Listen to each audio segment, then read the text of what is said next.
For more on the supply chain issues in Biden's infrastructure bill, CGTN's Rochelle Akufo spoke to Sadek Whaba, a senior fellow at New York University's Development Research Institute. He's also a former World Bank economist. Rochelle began by asking about the major takeaways and significance of this bill. This bill is a real achievement for President Biden. He really achieved the unachievable, which is to pass a bipartisan bill in infrastructure, something which has eluded the last four presidents. You have $1.2 trillion that are going to be invested across multiple sectors and across all of the United States over the coming 8 years. So you're going to have a big impact on American productivity for years to come. And in terms of the bulk of where the spending will be going in terms of infrastructure, what are we looking at? So you're going to have investments in infrastructure across multiple sectors. It's going to be in the transport sector, so repairing bridges, roads, and improving them and extending them, especially in areas where you've had major congestion. Hopefully that will be alleviated. You have investment in the transmission distribution network of electricity. You have billions that are going to be spent in improving water resources, so that we don't have a repeat of what happened in Flint, Michigan, where many people died because of poisoned water.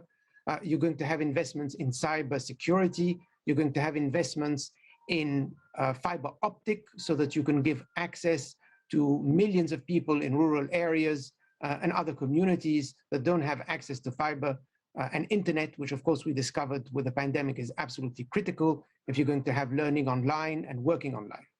And as you mentioned, it's no small feat to get bipartisan support for something in this political climate. And, you know, it was a bumpy ride to get Democrats on board to have this as a standalone bill, as well as getting that Republican support. Talk about the timing of the bill and why you think it is signed now. It has taken a long time to be able to get to that bill. And in fact, you can go back all the way to the 1970s. The US has really not invested in infrastructure. Investment in infrastructure as a percentage of GDP has barely been 1%. If you compare it to China, China's invested over 8% of its GDP in infrastructure since the 1980s and has not stopped. And so it was high time for the United States to invest in infrastructure to improve and upgrade so that it can maintain its competitiveness across the different market. That's a critical element of what this infrastructure bill will do. It will also help improve American productivity by effectively offering that kind of infrastructure service across the board, which is critical to any kind of economy, especially one which is going through climate transformation, where you need to invest in new technology, new infrastructure that takes that into account. So some people might be wondering, how long is it going to take for some of these projects and these goals in the bill to start taking effect? Obviously, we have the supply chain crunch, inflation going on. When do you think people might sort of start to see the fruits of some of this? The 1.2 trillion, and it's really about $700+ billion of new money that is really going to be invested over the coming 8 years. So think of it as about $80 billion a year over the coming period of fresh new money that has not been accounted for in the past.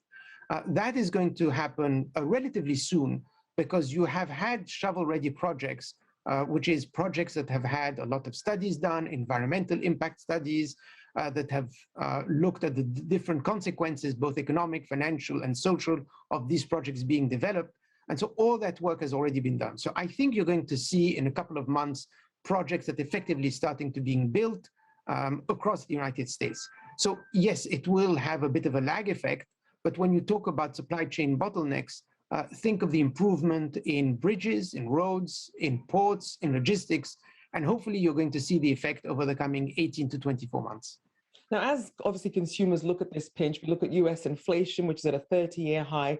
Consumers, you know, obviously we're seeing the price of everyday goods also being high as well as at the pump as well. What sort of economic or monetary policies do you think could work in tandem to really get inflation under control in the short term? You see, I think the inflation that we're seeing today, in my opinion, is really an overshoot. I do not believe that it is a permanent increase in inflation. Let's take a step back. You've had for the last 10 years, on average, an inflation rate of about 1.4% in urban cities, compared to a target inflation of the Fed of about 2%. So if anything, we've had almost no inflation, no price increases for the last decade or so. People were worried, in fact, that the Fed would not have the proper monetary instruments to be able to fight for that deflationary impact that we may be seeing. What we've had in the last 2 years is unprecedented. We've had a pandemic where 700,000 people in the US died, several million people globally died. You've had unprecedented monetary stimulus to deal with the massive rise in unemployment that occurred during that period. You've had the price of oil go from minus 37 some 18 months ago to plus $80. So it would not surprise anyone to see, in fact, an overshoot in inflation precisely because of what has happened in the last couple of years. I think that will stabilize over time, and then inflation will be at much more moderate levels, and then you'll be able to deal with it with the regular instruments that the Fed has.